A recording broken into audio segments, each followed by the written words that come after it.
Imagine walking past a billboard and feeling your stomach tighten before you even realize why. It might be a picture of a crashed car or a sick child or a home covered in mold. You don't want to look, but you do. Something in your brain grabs you by the collar and says, "Pay attention. This could matter." That moment right there is the hidden engine behind billions of dollars in advertising. Most people never notice it. But fear shapes more of our buying decisions than we're willing to admit. And today, we're going to talk about the psychology behind that, why it works, how it influences businesses, and what you can learn from it so you can use emotion in an ethical and powerful way instead of manipulating people or scaring them into action. Hi, this is Farhad, and I help business owners and real estate leaders grow faster without stress or burnout by sharing what I've learned from 20 years in sales, marketing, and human behavior. And if you stay with me until the end of this video, I have a free resource for you that takes these ideas even deeper. A powerful guide called The Psychology of Conversions, which will help you understand how emotions shape buying decisions and how to use them ethically in your own marketing. Now, let's get into why fear is such a powerful force in advertising. I want you to think back to the last time you felt even a tiny bit anxious about something you saw in an ad. Maybe it was a software company warning you about losing all your data. Maybe a dental clinic telling you what happens if you skip your cleanings. Maybe it was that home security ad showing someone breaking in while a family sleeps. You probably didn't think, "Wow, they're using fear." You just felt a little uncomfortable. And that discomfort nudged you toward the solution they were offering. That's the trick. Fear works best when we don't notice it. In psychology, there's something called the loss aversion principle. It basically means people will work twice as hard to avoid losing something as they will to gain something new. We hate losing money more than we love making money. We hate losing safety more than we love gaining comfort. Fear taps directly into this instinct. Advertisers know that if they can make you feel even a small sense of potential loss, loss of health, loss of safety, loss of reputation, loss of time, you become more open to whatever helps you avoid that loss. But here's where things get interesting. Fear by itself doesn't sell. It only gets attention. What actually sells is the relief that comes after. Think of it like this. Fear opens the door, but relief brings you inside. Every fear-based ad quietly answers a question your brain is screaming. What do I need to do to feel safe again? And that's where the offer comes in. The insurance policy, the antivirus software, the security camera, the health supplement, the car with more airbags. You're not buying the thing, you're buying the relief. This is why some ads feel manipulative while others feel helpful. It all depends on whether the advertiser is using fear to trap you or to guide you. I'll give you an example. Years ago, I worked with a business owner who ran a home inspection company. At first, all his ads were fear-heavy. Pictures of termite damage, flooded basements, huge repair bills. They worked at getting attention, but his leads came in guarded and suspicious. They felt pushed. So, we changed the message. We still acknowledge the risks because homeowners do worry about these things. But instead of hammering fear, we emphasized reassurance. We said, here's what most homeowners overlook, and here's how to protect your home before small problems turn into big expenses. Same truth, different emotional tone. His conversion rate went up, but more importantly, his clients trusted him. Fear opened the door, but reassurance closed the sale. This is one of the biggest misunderstandings in advertising. People think fear works because it's loud, but it actually works because it's quiet. Fear sneaks past logic. When fear kicks in, your brain stops calculating and starts reacting. You're not thinking, "I should buy this security system because it's a wise investment for long-term household protection." You're thinking, "I never want that break-in scenario to happen to my family." And that's why fear is so powerful. It bypasses the debate in your mind. It talks straight to your survival system. But before you start thinking fear is some evil tool that only shady companies use, let me reassure you. Fear, used responsibly, can genuinely help people.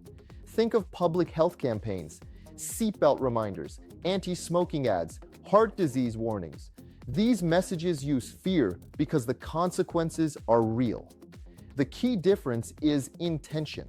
Are you trying to make someone panic so they'll buy from you, or are you helping them avoid a real and meaningful risk?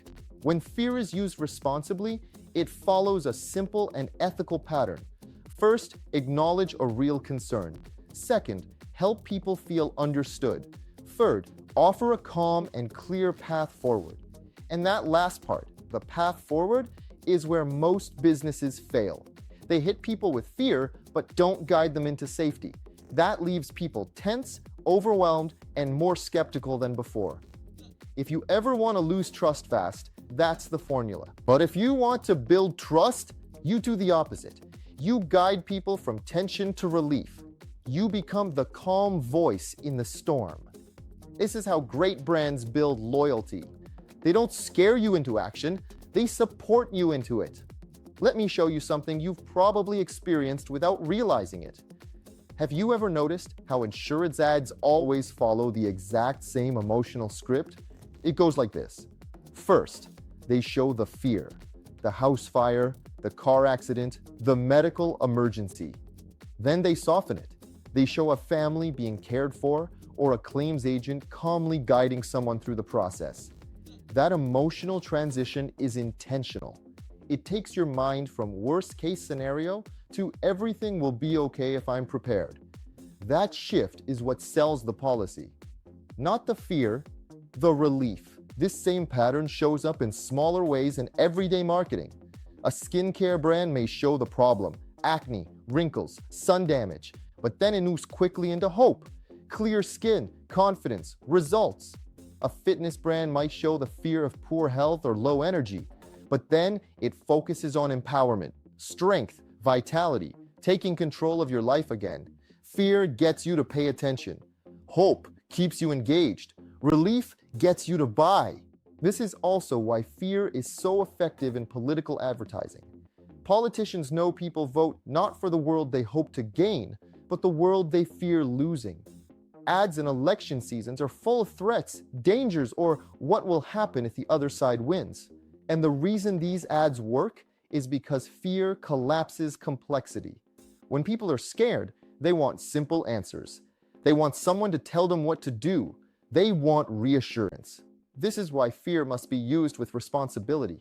It's incredibly powerful, and when used poorly, it can divide people, mislead people, or push them into decisions they would never make with a clear mind. So let's bring this back to business owners, marketers, and leaders who want to grow ethically. What can you do with all this? How do you use emotion, including fear, in a way that helps people instead of manipulating them? The first step is to ask yourself a simple question. Is the fear real? If the risk you're highlighting is genuine, if it's something your audience already worries about, then acknowledging it is not manipulation. It's empathy. You're meeting people where they are. You're giving words to the feeling they already carry. The second step is even more important. Am I giving them power or taking it away? Fear-based ads that manipulate people take power away. They make the viewer feel small, helpless, cornered. Ethical advertising gives the viewer power. It says, you can fix this, you can prevent this, you have control, and here's how. If your message makes someone feel more capable, you're doing it right. And the third step is to follow the emotional arc people need, from problem to clarity to confidence. Never leave people stuck in the fear. Always guide them to relief. When you do this well, your marketing becomes more than just persuasive. It becomes comforting. It becomes service. People begin to trust you because they feel safe with you.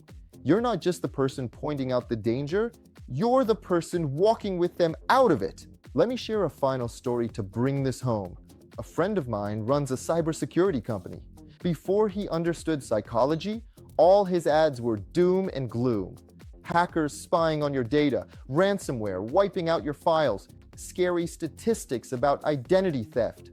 The ads worked somewhat, But the calls he received were chaotic. People were panicked, overwhelmed, unsure, so he flipped the script. He still talked about the risks because they are real, but he talked about them calmly, like a doctor explaining something important but manageable.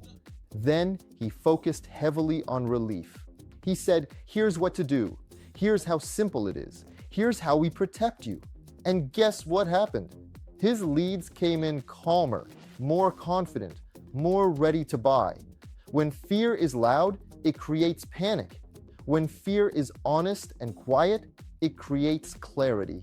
So the next time you see an ad that makes you feel something, fear, worry, stress, pause for a second. Ask yourself, what emotion are they trying to lead me into next? Because once you see the pattern, you can't unsee it. And if you want to learn how these emotional shifts turn into real buying behavior and how to apply them ethically in your own marketing, make sure you download the free guide, The Psychology of Conversions. It breaks down how human emotion, decision-making, and persuasive storytelling work together to turn viewers into buyers in a way that feels helpful, natural, and honest. You'll find the link in the description. Book a call with us if you're serious about taking your business to the next level. And if you found this video helpful, hit the like button, subscribe, and share it with someone who needs it.